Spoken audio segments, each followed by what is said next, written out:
ভর্তি দেওয়ার সুবর্ণ সুযোগ। Mission MBBS, best abroad MBBS consultancy in West Bengal. গত 10 বছর ধরে মিশন এমবিবিএস মেডিকেল ছাত্রছাত্রীদের স্বপ্ন পূরণে নিয়োজিত। ভর্তির জন্য কল করুন 9732122744 নম্বরে। আপনারা সবাই জানেন এই মুহূর্তে আমাদের কাছে অর্থাৎ পশ্চিমবঙ্গ সরকার মাননীয় মমতা বন্দ্যোপাধ্যায় নেতৃত্বে এবং তৃণমূল কংগ্রেস তাদের যে বিষয়গুলিতে অগ্রাধিকার রয়েছে সেটি হচ্ছে কোভিডের বিরুদ্ধে যুদ্ধ, মানুষের পাশে থাকা, সুস্থ করে তোলা, কোভিডের বিরুদ্ধে একটা সার্বিক লড়াই। এর সঙ্গে রয়েছে ইয়াস, প্রাকৃতিক বিপর্যয়, তাতে যে ক্ষয়ক্ষতি হয়েছে, মানুষ প্রকৃতির রোষে পড়েছেন, যত তাড়াতাড়ি সম্ভব, যতভাবে সম্ভব তাদের ত্রাণ এবং আনুষঙ্গিক ব্যবস্থা করা।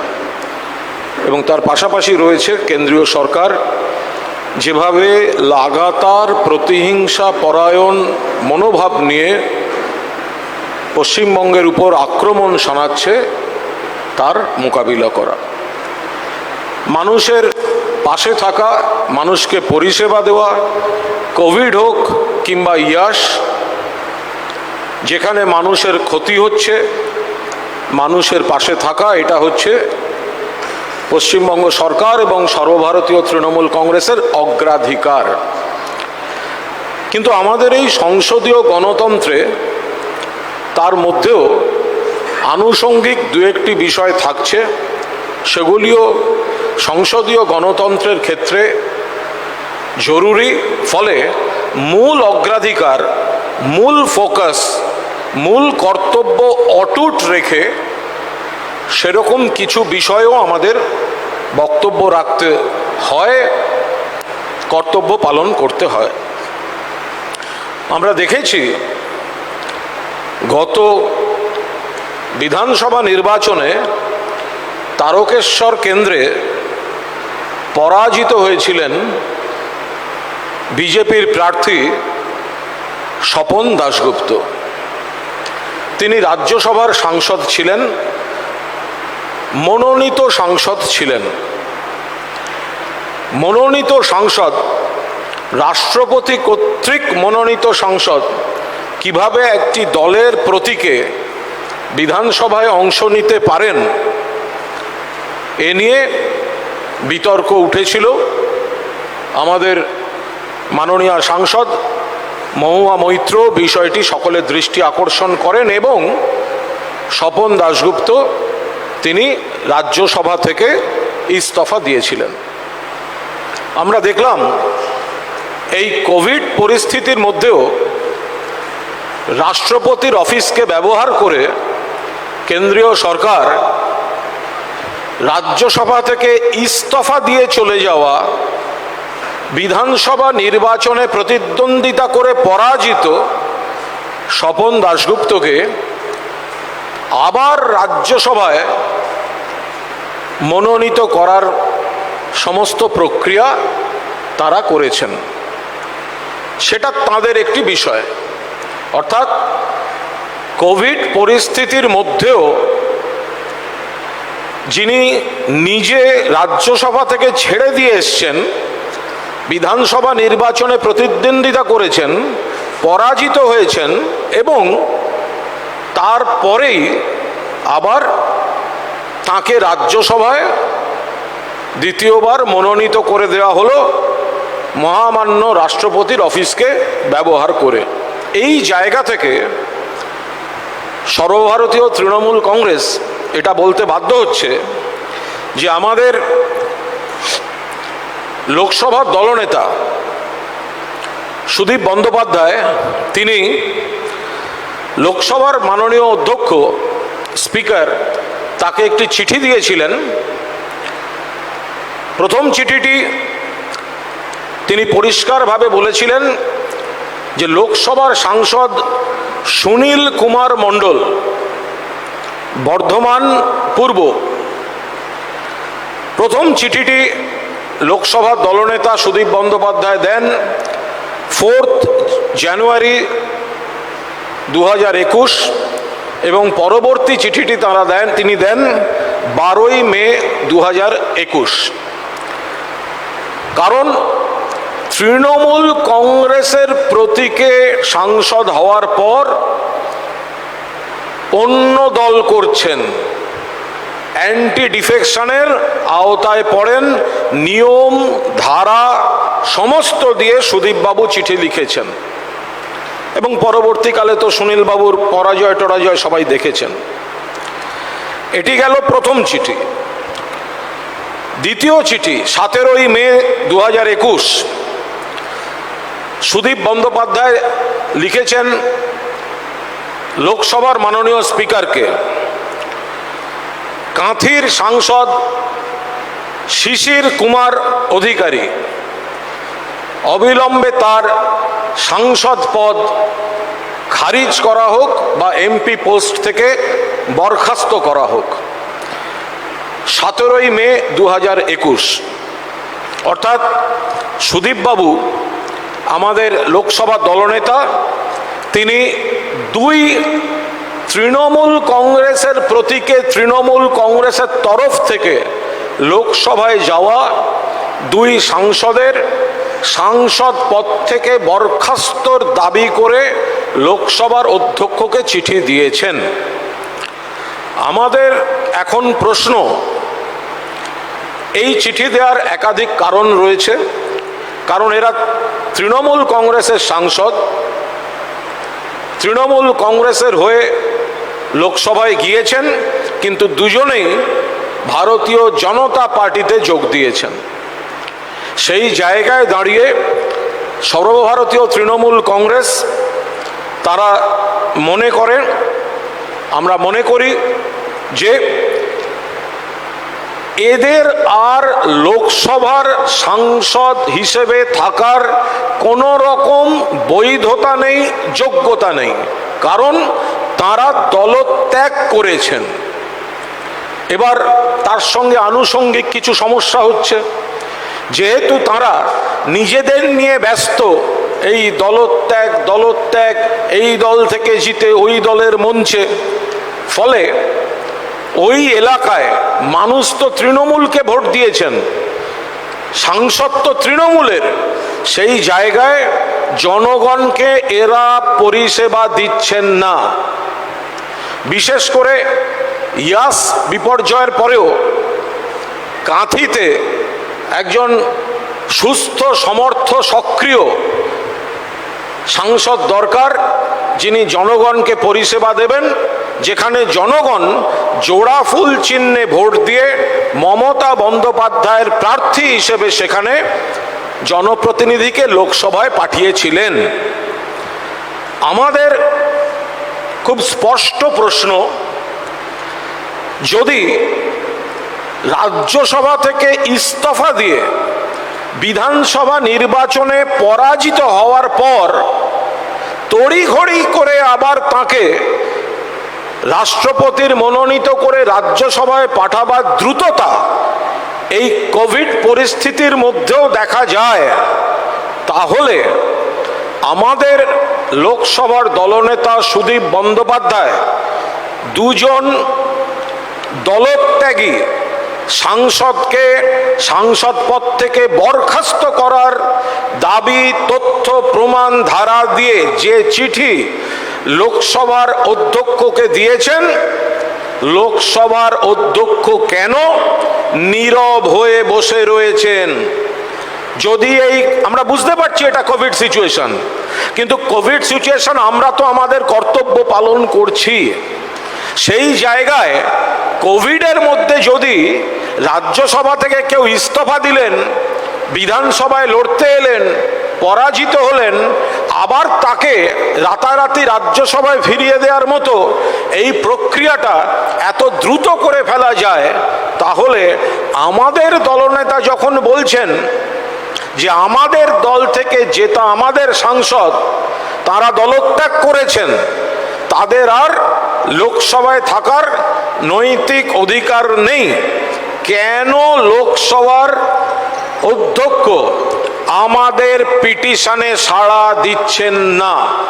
অবিলম্বে লোকসভার স্পিকারকে আমাদের লোকসভার দলনেতা all India Trinamool Congress parliamentary পার্টির তরফ থেকে সুদীপ বন্দ্যোপাধ্যায় তিনি যে চিঠি দিয়েছেন তার বেসিসে সুনীল মণ্ডল এবং শিশির অধিকারী যারা তৃণমূল কংগ্রেসের হয়ে জিতে বিজেপির মঞ্চে গিয়েছেন, বিজেপিতে যোগ দিয়েছেন, অবিলম্বে তাদের সাংসদ পদ খারিজ করতে হবে। যদি আপনারা আপনাদের ক্ষেত্রে রাজ্যসভার ক্ষেত্রে দ্রুততার সঙ্গে ইস্তফা দেওয়া ব্যক্তিকে, বিধানসভায় দাঁড়ানো পরাজিত ব্যক্তিকে আবার ফিরিয়ে দেওয়ার গোটা প্রসেসটা আপনারা যদি চালাতে পারেন, তাহলে এই চিঠি, এই পিটিশন কেন পেন্ডিং পড়ে আছে? সর্বভারতীয় তৃণমূল কংগ্রেসের তরফ থেকে আমরা আমাদের দলের তরফ থেকে যা যা করণীয় পদক্ষেপ নেওয়া হচ্ছে, আমরা এটা খুব প্রকাশ্যে জনমানসে আনতে চাইছি যে সব দিক থেকে কেন্দ্রীয় সরকার এবং দিল্লির বিজেপি যেভাবে চূড়ান্ত প্রতিহিংসাপরায়ণ, বৈষম্যমূলক, রাজনৈতিক উদ্দেশ্য প্রণোদিত ধারাবাহিক পদক্ষেপ নিয়ে চলেছে, এটিও সেই চিত্রনাট্যের একটি পৃষ্ঠা, যেখানে তাদের যদি অনুকূলে থাকে রাজ্যসভা থেকে ইস্তফা দেওয়ার পর বিধানসভা ভোটে হারার পর তাকে আবার রাজ্যসভায় পুনঃপ্রতিষ্ঠা করে দেওয়া হচ্ছে, আর আমাদের দল থেকে যারা বিজেপিতে গিয়েছেন আইন মাফিক যখন তাদের লোকসভার সদস্যপদ খারিজের কথা বলা হচ্ছে, তখন তারা কোনো রকম সাড়া দিচ্ছেন না, পিটিশন পেন্ডিং রাখছেন। ফলে আমরা অবিলম্বে এই দুই লোকসভার সাংসদ তাদের সাংসদ পদ থেকে অবিলম্বে স্পিকার বরখাস্ত করুন, আমরা সেই দাবি জানাচ্ছি। এবং অন্যান্য যে প্রক্রিয়া সেগুলি আমাদের দলের তরফ থেকে আগেও দেয়া হয়েছে, আবার দেয়া হচ্ছে, কিন্তু এই যে রাজনৈতিক পক্ষপাত দুষ্ট এবং বৈষম্যমূলক আচরণ কেন্দ্রীয় সরকার, বিজেপি, লোকসভার অধ্যক্ষ করছেন, এটি আমরা সকলের সামনে জানিয়ে রাখলাম। এবার আপনাদের যদি কোনো বক্তব্য থাকে।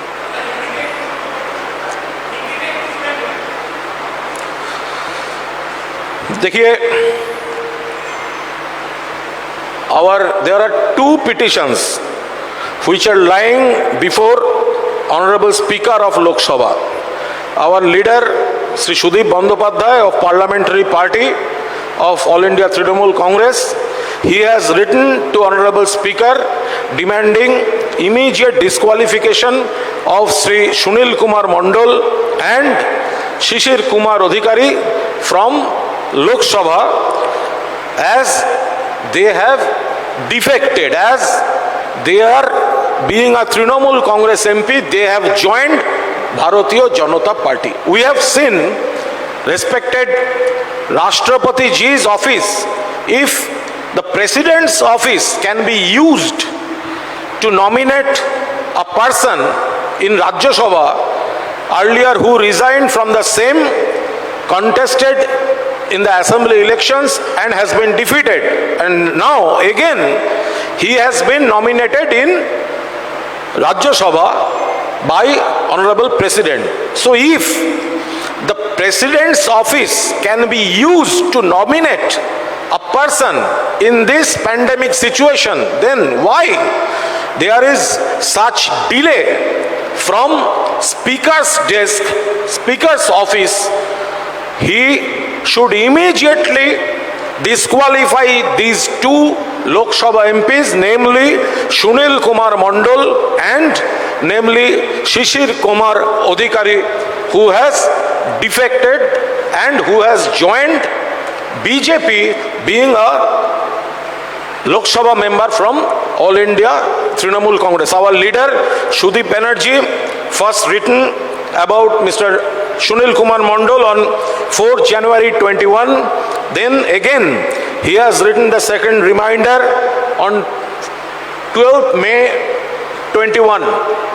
And regarding Mr. Shishir Kumar Adhikari, 17th May, Mr. Sudeep Banerjee has written to Honorable Speaker, but Speaker yet to act on this petition.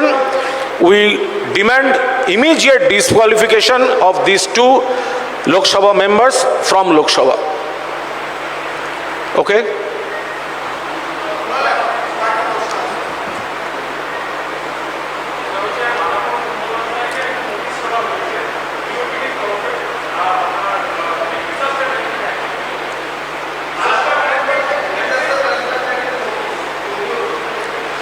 Alapan Bandyopadhyay সম্পর্কে, এই ইস্যুটা সম্পর্কে মাননীয় মুখ্যমন্ত্রী যা বলেছেন এবং আজ মাননীয় সাংসদ এবং সর্বভারতীয় যুব তৃণমূল সভাপতি অভিষেক বন্দ্যোপাধ্যায় কিছুক্ষণ আগেই যা বলেছেন, আমাদের দলের বক্তব্য তাই।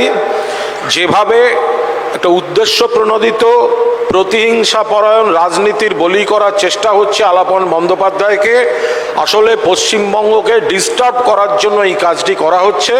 আর যদি এই মহামারী আইন সংক্রান্ত কোনো পদক্ষেপ নিতে হয় তাহলে সেটা দেশের প্রধানমন্ত্রী থেকে শুরু করে নির্বাচন কমিশনের আধিকারিকরা, তাদের থেকে শুরু করে সকলের ক্ষেত্রে নেওয়া উচিত, কারণ তারা এই গোটা জিনিসটা মানুষের উপর চাপিয়ে দিয়েছেন। যখন মহারাষ্ট্রের মুখ্যমন্ত্রী দিল্লিতে প্রধানমন্ত্রীর সঙ্গে যোগাযোগ করছেন, রেমডেসিভির নেই, যখন দিল্লির মুখ্যমন্ত্রী যোগাযোগ করছেন অক্সিজেন পাওয়া যাচ্ছে না, তখন মাননীয় প্রধানমন্ত্রী পশ্চিমবঙ্গের উপর 8 দফার নির্বাচন চাপিয়ে দিয়ে ডেলি প্যাসেঞ্জারি করেছেন, ডেলি প্যাসেঞ্জারি। ফলে যদি আইনি ব্যবস্থা নিতে হয় তাহলে ওপর থেকে শুরু হওয়া উচিত, কারণ আলাপন বন্দ্যোপাধ্যায় এমন কোনো কাজ করেননি যাতে তার বিরুদ্ধে এই ধরনের কোনো অভিযোগ উঠতে পারে। এ ব্যাপারে যথাযথ লিখিত জবাব যথাযথ ফোরাম থেকে যথাযথ সময়ে দিল্লির দরবারে পৌঁছে যাবে। এখন তাদের যদি মনে হয় যে তারা এখন কোভিডে তারা অক্সিজেন দেবেন না, রেমডেসিভির দেবেন না, ভ্যাকসিন দেবেন না, 3 রকম দাম করবেন, নিজেদের ব্যর্থতা ঢাকতে অন্য ইস্যু করবেন, আর পশ্চিমবঙ্গে কেন হেরেছেন সেই হারটা হজম করতে না পেরে নানা ধরনের ডিস্টারবেন্স তৈরি করবেন, সেটা তাদের ব্যাপার, বাকিটা জনতার দরবারেও মানুষ বিচার করবে।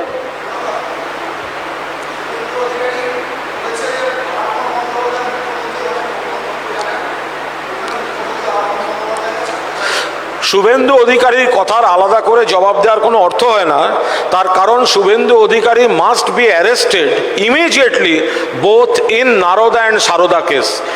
সিবিআই যেখানে এখানকার তৃণমূলের 3 জনকে আর একজন তৃণমূলের বাইরের চার্জশিট দিচ্ছে আইপিএস আমাদের মির্জার বিরুদ্ধে, তো CBI FIR named Mukul Roy Suvendu অধিকারীকে ধরতে পারছে না। শুভেন্দু অধিকারী তো বিজেপিতে গেছেন এই তদন্তগুলোতে এজেন্সির হাত থেকে বাঁচতে, ফলে শুভেন্দু অধিকারীর এখন ডিউটি তার বন্দি দশা থেকে মুক্ত থাকার, এটা শর্ত তার গলায় বিজেপি সিবিআই এর বকলস পরিয়ে দিয়েছে। ফলে তৃণমূলের দিকে তাকিয়ে কুৎসা করাটা তার নিজের বাঁচার তাগিদে, তদন্ত থেকে বাইরে থাকার তাগিদে। ফলে তিনি কি বলছেন না বলছেন এটা কোনো আলোচ্য বিষয় হতে পারে না। Suvendu Adhikari must be arrested immediately both in Narada and Saradha case. Thank you. আমি শুনেছি, ডিটেল জানি না। না, আর নেই, আর কি আছে?